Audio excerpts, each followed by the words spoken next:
بسم الله الرحمن الرحيم سلام الله عليكم ورحمة الله تعالى وبركاته وعند وضياشة قدرنتا يقيمي إن غمضا مرولي بحر جنال كان يوتيوبك إسماعيل عقيلة قصو دبادة برنامج شدينا الله وعن كذا هذا النقص السوين أم وحياوك لا نسلينا هي حق الدينتا aad bay tusaale fiican u yihiin waa la qaadan karaa ama qisooyinka diiniga ku soo aroorayba ka mid ah insha allahu tacaala barnaamijkeena maanta ayaa waxaan kusoo qaadan doonaa biidni illaahi albaari waxaan isleenahay ama qodob aad iyo aad u xiiso badan qof walba muuqaalkan uu soo gaaro daawada wax badan ayuu ka faa'idi doonaa aan isleeyahay biidni illaahi albaari barnaamijka idinka hor dhici maayo balse muuqaalka nala dhammaysta insha allahu tacaala ka hor barnaamijka intaan gudagelin waxaan idinka codsanayaa inaad subscribe saartaan haddaad nagu cusub tahay subscribe dhe si dhiirigelin ay nagu noqoto sidoo kale ha ka iloobin barnaamijyadeena haddii aad ka heshay inaad like saarto sidoo kale muuqaalka sii sheergalay si meelo fogfog uu ku gaaro mar waliba insha allahu tacaala hana ka iloobin inaad gambaleelka furato mar waliba si aad u hesho mar walba waxyaabaha aan soo dhigno halkan xiisaha badan aan isleenahay bal daawadayaasha iyo qof walba oo janalkan kusoo xirma aad buu kaga boga doonaa hadduu raba weyne raali ka noqdo barnaamijkeena ayaan gudagalaynaa tabiyuhu allah oo anigoo ah waa saaxiibkiin oo walaalka barnaamijka ismaaciil maxamed sad cali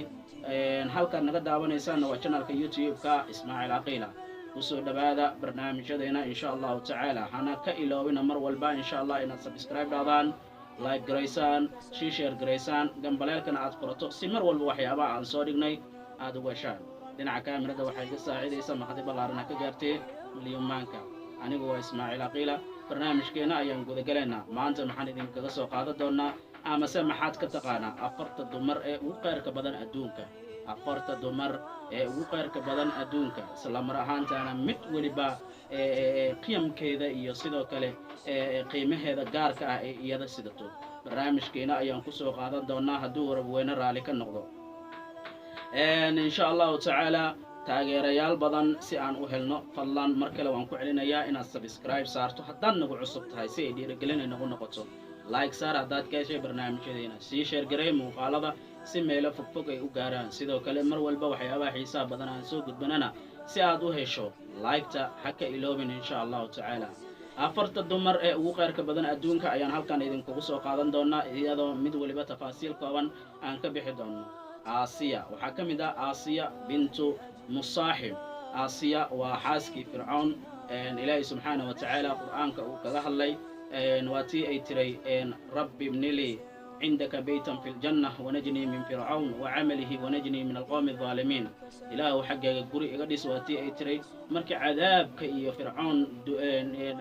cadaadiska uu ku hay oo adkaysan weysay isla mar ahaantaana ay dorbiday in waxa fircoon uu waday inay qaado lahayd in rabbigeeda ay u dhowaato isla mar ahaantaana xagga rabbigeeda ay ka codsato in ay guri uu jannada ugu dhiso camalka fircoonna iyo qoomkiisa foosha xumaana ilaahay inuu ka badbaadiyo waa tii ay dalbatay ilaahay subxaana wa tacaalana ugu aqbalay afartaas dumar ayay ka mid tahay sidoo kale waxaa ka mid ah maryama bintu cimraan waa nabiyullaahi ciisa calayhi salaatu wasalaam hooyadiisa oo aan ognahay insha allahu tacala ilaahay subxaana wa tacaala qur'aankana uu ku dhahay markii malaa'igta uu soo diray malaa'igta ay dhaheen ina allaha astafaaki wadahiraki wastafaaki calaa nisaa'i alcaalamiin rag iyo dumarba waxay u tahay tusaale cad maryama bintu cimraan la doonaya inay ku tusaal qaataan ilaahay wuxuu dhahay malaa'igta maxay dhaheen ilaahay baa ku doortay wuu ku dahiray oo xumaan oo dhan ilaahay wuu kaa ilaaliyey wuxuuna kaa doortay uunka dumarkooda idil ayuu kaa doortay ilaahay waatii malaa'igta markay u yimaadaan ay ugu bishaaraynayaan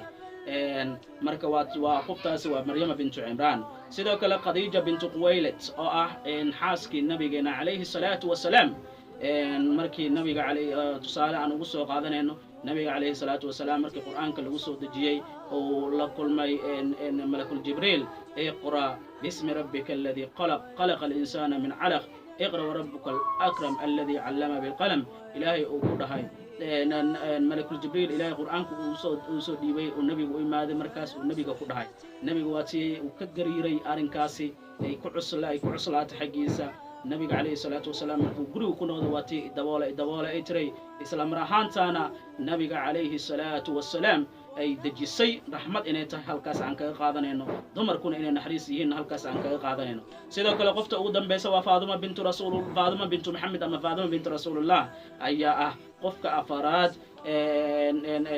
nabiga gabadhiisa ah isla mar ahaantana nabiga markuu geeriyoonayay laba mar dhigta markuu wax ugu sheegay marna way oysay marna way ku faraxday taas oo muujinaysa sida faaduma bintu cimraan markii waa ugu soo xigtaa qofka labaadaa tahay ee dhaaday ku faraxday markii nabiga aabaheedii uu geeriyoonayay ee aragtayna sidoo kale ay la murgootay ayna la oysay afarta dumar ee ugu qayrka badan adduunka